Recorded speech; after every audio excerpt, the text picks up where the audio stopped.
presidente Jair Bolsonaro compartilhou um vídeo do presidente do Conselho Federal de Medicina, Mauro Ribeiro, sobre uma proposta de governadores do Nordeste para dispensar em massa brasileiros do exame Revalida.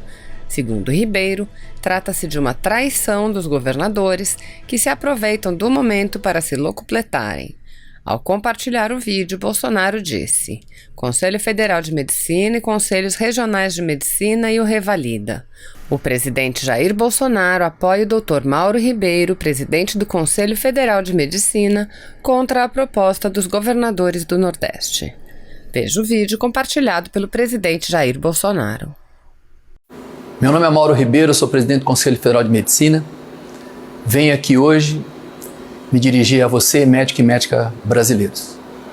E a razão da nossa fala hoje é a atitude de governadores do Nordeste solicitando ao Ministério da Educação, ao Ministério da Saúde, para que supostos médicos formados do exterior, no caso brasileiros, bypassem o Revalida e tenham situação legalizada ao arrepio da lei para poder atuar aqui no Brasil nesse período da Covid-19.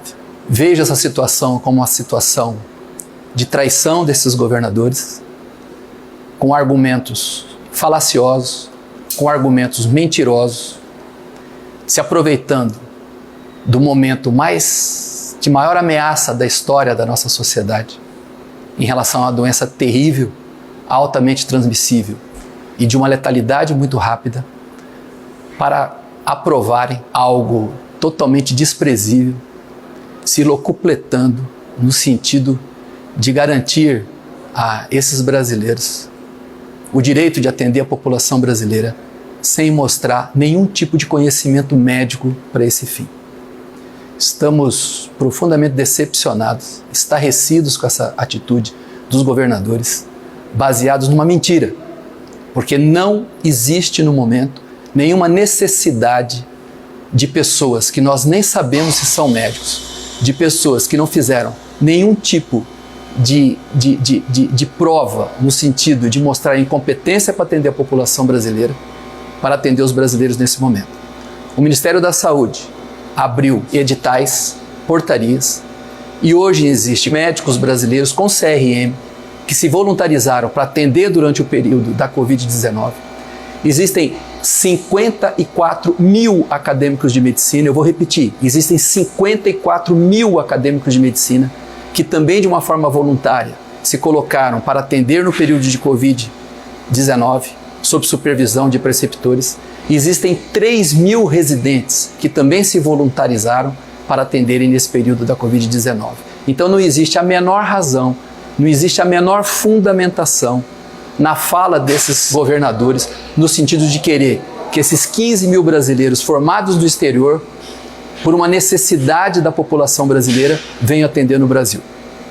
O Conselho Federal de Medicina não tem nenhum sentimento xenofóbico em relação a esses brasileiros. Eles têm todo o direito de irem para onde eles quiserem, formarem aonde quiserem, e depois têm também o direito, como brasileiros, de voltarem para o Brasil e trabalharem como médicos. A única coisa que nós exigimos é que eles façam a prova de suficiência, que no caso é o Revalida. É a única exigência do Conselho Federal de Medicina, que eles mostrem o mínimo de conhecimento, porque o Revalida é uma prova de moderada a fácil, que dê a eles o direito, depois de concluído o processo de revalidação, de atender a população brasileira. Agora fica aqui o nosso repúdio a essa atitude covarde dos governadores do Nordeste, se aproveitando de um momento trágico para a nossa sociedade, através de argumentos mentirosos, para simplesmente criarem um casuísmo no sentido de legitimarem esses supostos médicos, que nós nem sabemos se são médicos, de atender a população brasileira sem fazer o Revalida. Existem excelentes faculdades de medicina no Paraguai, na Bolívia, na Argentina. Agora, os brasileiros formados nas boas faculdades desses países não têm nenhuma dificuldade de passarem, serem aprovados no Revalida. Nenhuma.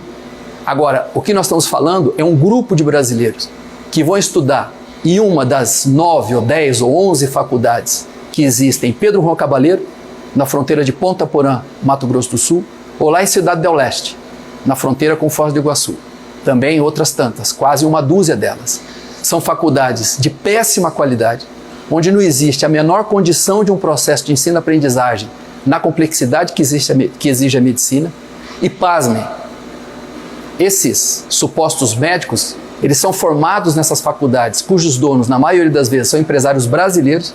Essas faculdades, basicamente, só têm estudantes brasileiros que não podem exercer a medicina naqueles países. Então, são graduandos formados para exportação no Brasil. Para terminar, o último revalida foi em 2017, concluído em 2019. Esses revalidandos ficam criticando o MEC, que o revalida é feito pelo MEC através do INEP, não é uma prova do Conselho Federal de Medicina. E por que levou 2 anos para o MEC concluir o revalida? Porque esses revalidandos entraram com mais de 1.000 ações contra o INEP. E essa foi a razão que levou 2 anos para a conclusão do revalida de 2017. Eram aproximadamente 8.500 inscritos, passaram um pouco mais de 300, por volta de 3% dos aprovados. Qual é a responsabilidade do Conselho Federal de Medicina ou das outras entidades médicas ou dos médicos e médicas brasileiras se essas pessoas não conseguem passar no revalida? É legítimo também que as entidades médicas exijam que eles demonstrem um mínimo de competência através da aprovação no revalida para atender a população brasileira. Fica aqui o apelo ao ministro Nelson Tait e ao ministro Abraham Weintraub para que não apoiem esse consórcio de governadores com essa argumentação mentirosa para simplesmente criar um casuísmo para que essas pessoas que não conseguem passar no revalida bypassem essa exigência para poder atender aqui no Brasil. Lutamos também por você, médico e médica brasileira, e, sobretudo, lutamos pela população brasileira, pelos brasileiros, nesse momento trágico da nossa vida. E nós, médicos, junto com enfermeiros e técnicos de enfermagem, é que estamos à frente nesse momento, enfrentando esse adversário terrível que é o Covid-19. Vários médicos foram infectados, dezenas já morreram e nós estamos à frente desse processo. O que esses governadores tinham que fazer, ao invés de ficar fazendo política barata, baseada em argumentos mentirosos, era garantir para os médicos, para os enfermeiros, para os técnicos de enfermagem, para os fisioterapeutas, para o pessoal da limpeza, para todos que nesse momento estão nos hospitais enfrentando essa pandemia, garantir EPIs que deem um mínimo de segurança para que esses profissionais possam atuar com um mínimo de segurança em relação à sua saúde pessoal. Essa é a mensagem que fica do Conselho Federal de Medicina para esses governadores que, através de argumentos mentirosos, tentam criar um casuísmo para essas pessoas incompetentes que não conseguem passar no revalida. Então, que eles parem de se preocupar com isso, prestigiem os médicos brasileiros, os residentes brasileiros, estudantes de medicina brasileiros e vão garantir EPIs para que nós lá na ponta possamos trabalhar com segurança.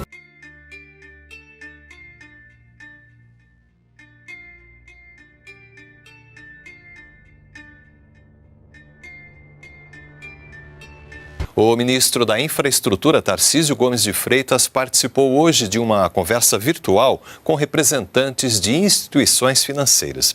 Ele detalhou como está o programa de concessão de portos, aeroportos e ferrovias e falou sobre ações do governo federal para controlar a pandemia da Covid-19. O ministro anunciou que vai começar neste final de semana a operação para trazer da China máscaras compradas pelo Ministério da Saúde. Ao todo, serão 40 voos para transportar nos próximos dias 960 toneladas de equipamentos de proteção individual. E novos EPIs, como são chamados esses equipamentos de proteção individual, já começaram a ser entregues para o efetivo da Força Nacional de Segurança Pública, que está na linha de frente do combate à pandemia.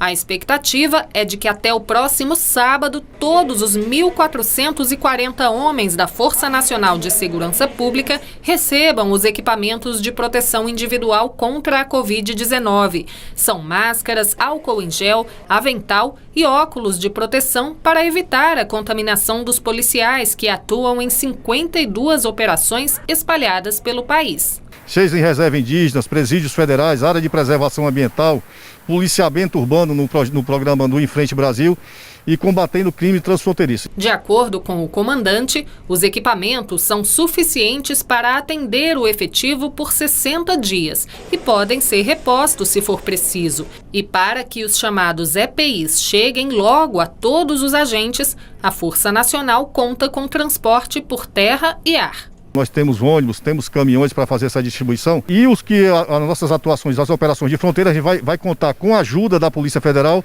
com os aviões da Polícia Federal, para fazer chegar esses equipamentos nas nossas operações de combate a crime da fronteira que o Brasil faz com outros países da América Latina. O Fundo Nacional de Desenvolvimento da Educação antecipou o repasse da quarta parcela de 364 milhões e 400 mil reais do Programa Nacional de Alimentação Escolar para estados e municípios. Mesmo com a suspensão das aulas presenciais nas escolas públicas de todo o país, por causa da pandemia do novo coronavírus, o governo federal mantém os repasses para garantir a entrega de alimentos para as famílias dos estudantes. A orientação do FNDE é que a distribuição seja realizada em forma de kits, definidos pela equipe de nutrição local, de acordo com a faixa etária de cada estudante e o período em que estaria sendo atendido na unidade escolar. Se você apoia Jair Bolsonaro, curta este vídeo. Manifeste a sua opinião e compartilhe para que a vontade do povo brasileiro seja conhecida. Inscreva-se no canal para ter acesso gratuito ao nosso conteúdo. Uma produção Folha Política.